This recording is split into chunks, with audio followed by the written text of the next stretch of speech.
The unseen guest. The clock struck midnight as Sarah unlocked the door to her quiet suburban home. The day had been long, and all she wanted was to crawl into bed and forget it. As she stepped inside, something felt off. The air was unusually cold, and the house seemed darker than usual.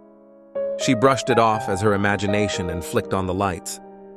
They sputtered before illuminating the living room with a dim. Sarah dropped her keys on the table and froze. The air felt heavy, as though someone was watching her. She turned slowly, scanning the room. Nothing was out of place, but the feeling persisted.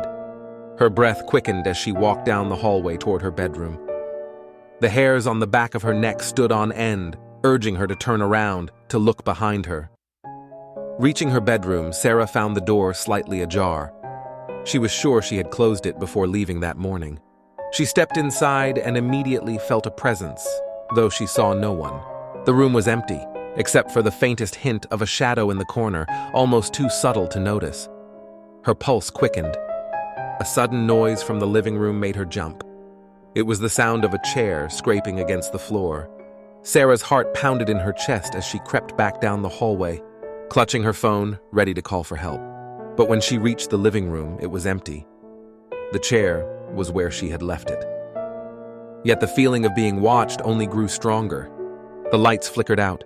Darkness enveloped her, and in the silence, she heard the soft, steady breathing of someone or something right behind her. She turned slowly, dread filling her. A cold hand brushed her shoulder, and a whisper, barely audible, echoed in her ear. "You shouldn't have come back."